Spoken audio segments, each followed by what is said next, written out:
Hey guys, what is going on? I hope you are having an awesome day. In this video, we are going to be taking a look at the current apps that I have installed on my iPhone 5S. I've never done a what's on my iPhone video before, so I wanted to do one by celebrating 2,000 subscribers. If you aren't aware, we hit that mile marker about 2 weeks ago, I think, and I'm just still absolutely amazed. So I just want to say thank you one more time if you were the first subscriber, second subscriber, or even the 2,000 subscriber. Each and every one of you mean a ton to me because you support me and continue to encourage me to make videos. So anyway, let's go ahead and get started. And the first app I have installed on my iPhone is Tweetbot. Now, Tweetbot is my most used app on my device, probably hands down, and I just love it for so many reasons. I'm just going to highlight one in this video. Tweetbot is a Twitter client, and one thing that the Twitter app doesn't support is streaming. Now, Twitter streaming allows you to be constantly refreshing your Twitter feed. So for example, if you know in the Twitter app, you have to keep pulling up and down to refresh. However, Tweetbot does that automatically for you with just a streaming feature. You can see that when I scroll up, it just says streaming. This only works when you're connected to Wi-Fi because it would kind of drain your cellular data if you did this when you were not on Wi-Fi. But anyway, that is just one of the many reasons I love Tweetbot. If you're looking for a great Twitter client, Tweetbot is hands down the best option on the App Store. Following Tweetbot is, of course, YouTube. That is how you can watch YouTube videos from youtube.com. I'm sure if you're watching this video, you are familiar with YouTube, so that's great. Anyway, following YouTube, we have AdSense. That just helps me see some statistics about my website, iUpdateOS.com. Following that is Airport Utility. Airport Utility allows you to manage your Airport Express Station or Airport Extreme or Airport Time Capsule, which those are 3 Apple Wi-Fi branded stations. So for example, like I said, I do have the Airport Extreme. So from the app Airport Utility, I can manage my Wi-Fi network name, Wi-Fi network password, and just a lot of great stuff, all from your iPhone or Mac, iPad, or iPod Touch. And following the Airport Utility application is, of course, the Amazon app. I don't use this app a whole lot, but if I just want to look up something to see how much it is on Amazon versus a store like Target or Walmart, it is very useful just to see the comparison of prices. And you can also buy stuff from the app too, which is very convenient. Following the Amazon app, we've got, of course, the infamous Apple Store app. I don't really use it a whole lot, but if a new product comes out, I'll check it on my mobile device. It's definitely very useful. I've never really ordered anything from it, but it's useful if you need to schedule a Genius Bar appointment or something along the lines of that. Starting with the next row on my iPhone 5S, we have, of course, the Bitly app for iPhone and iPod Touch. Now, if you've never heard of Bitly, I can almost guarantee you've heard of what the app actually does, and that is you've seen a bit.ly/link. So basically, if you've ever followed me on Twitter or my Facebook page, I post articles on my website, my iUpdateOS.com blog.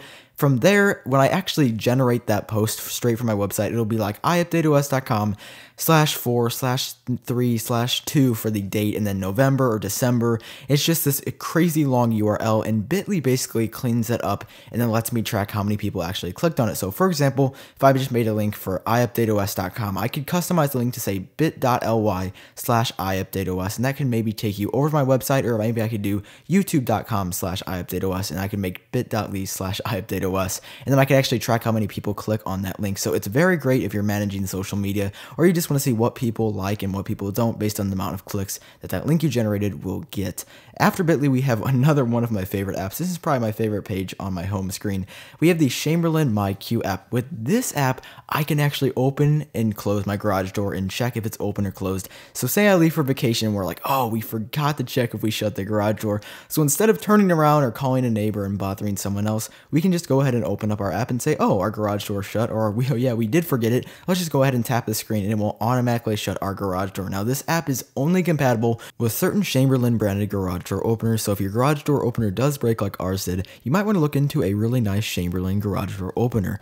Next up, the CNN app, of course, allows you to just read news from CNN.com, and then the Dropbox app allows you to view files that you've shared with others or people have shared with you, and then download them or upload photos from your iOS device to your Dropbox cloud account. And then we have Duolingo. Duolingo is a very unique app that allows you to learn a foreign language. I like it a lot. I haven't been using it a lot lately, but I definitely will be using it during this summer because it's a lot of fun to just mess around with and pretty much learn an entire foreign language. Now we have one of my favorite apps on my iOS device called Facebook Paper. Now, I'm a teen, so I was kind of getting detached from the whole Facebook thing just because there wasn't really a lot happening. However, Facebook Paper is really getting me engaged back on Facebook again because it's just beautifully designed. It's intuitively created with gestures and all these different swipe motions.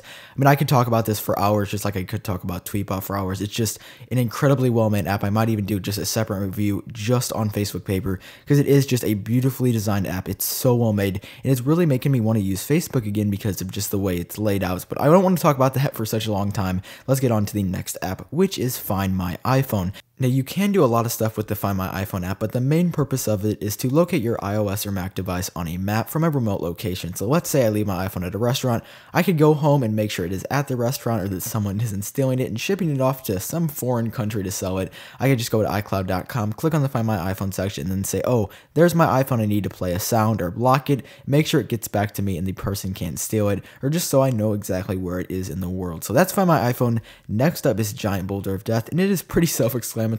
It's an extremely fun and addicting iOS to game. I would say it even rivals Flappy Bird.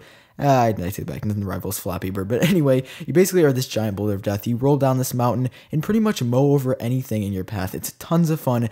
Definitely check it out if you haven't already. And just as I keep going on, links to pretty much every app I've talked about in this video will be down in the description on a blog post on my website, probably with a bit.ly link. But anyway, click on that. It will show you pretty much every app that I have on my iPhone right now. So then we have the Google search app, of course, allowing you to search Google from your iPhone. Then Google Drive. I use that for school just to collaborate with people on a document or spreadsheet, even maybe a keynote presentation. Following the Google Drive app, I do use the iBooks app, but I just use it strictly for its PDF functionality. You, of course, can read iBooks on it, but I just prefer to use it for the PDF reader. Then Instagram, you can follow me there if you want to, at iUpdateOS. But that is besides the point of what Instagram actually does. I'm sure you have heard of Instagram, like I mentioned before, but in case you haven't, it is just kind of a picture sharing service where you can post a picture, add a cool little effect to it, and then write whatever you want to about it. But guys, this concludes part 1 of my favorite apps that I have on my iPhone 5S. If you enjoyed the video, I would appreciate it if you took the time to click that like button. It lets me know if you enjoyed the video. But if you didn't enjoy the video, I want to know, so click that dislike button if you did not like the video. But anyway, if you want to see part 2 of this series, make sure you subscribe to the channel iUpdateOS in case you haven't already. But I just want to say thank you again for watching. Thank you for 2,000 subscribers, and I'll catch you guys in the next one.